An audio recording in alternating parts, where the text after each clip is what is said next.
En Guinée, le chef de la junte a opéré un tour de force. Mamadi Doumbouya est revenu sur sa parole. Il avait promis de ne pas rester au pouvoir au-delà de la transition. Et là, avec cette nouvelle constitution, il va pouvoir se présenter.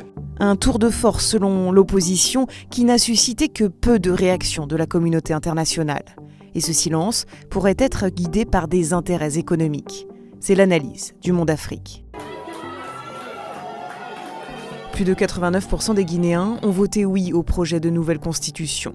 Un référendum boycotté par les opposants au putschiste Mamadi Doumbouya qui lui permet d'être candidat à la prochaine présidentielle et même d'être avantagé. La nouvelle constitution, de facto, elle élimine entre guillemets ses principaux opposants. Pour être candidat à l'élection présidentielle, il faut 1. Avoir moins de 80 ans et 2. Résider en Guinée. Or, Alpha Condé, l'ancien président que Mamadi Doumbouya a renversé, a plus de 80 ans et il vit aujourd'hui en exil en Turquie depuis qu'il a été renversé. Et 2, c'est Cellou Dalein Diallo, qui est ancien Premier ministre, qui était lui-même à l'époque opposant d'Alpha Condé, qui lui a moins de 80 ans mais il réside à l'étranger, il est en exil depuis quelques années. Des rivaux privés d'élections.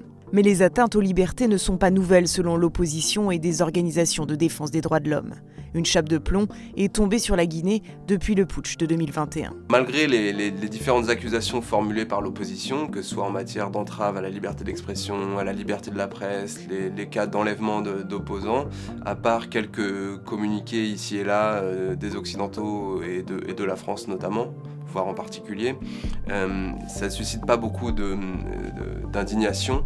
Peu d'indignation qui pourrait s'expliquer par les intérêts économiques qui se profilent pour les investisseurs étrangers en Guinée. Effectivement, il y a ce potentiel économique guinéen et notamment ce potentiel minier, notamment avec 2 minerais essentiels que sont 1, le fer et 2, la bauxite. La mine de Simandou, on en parle depuis près de 30 ans, et le fer de Simandou qui va enfin, d'ici la fin de l'année 2025, commencer à être exporté. Le deuxième minerai, c'est donc la bauxite, qui est un minerai important qui sert notamment à fabriquer l'aluminium et donc qui est très demandé et dont la Guinée est un des principaux producteurs mondiaux avec l'Australie. Pour la junte, c'est aussi une source de revenus importante. Ce potentiel économique guinéen et notamment ce potentiel minier, beaucoup de partenaires étrangers occidentaux, chinois, indiens, émiratis, russes scrutent ça de près et donc on peut en tout cas se poser la question de savoir à quel point ces atouts économiques de la Guinée peuvent plus ou moins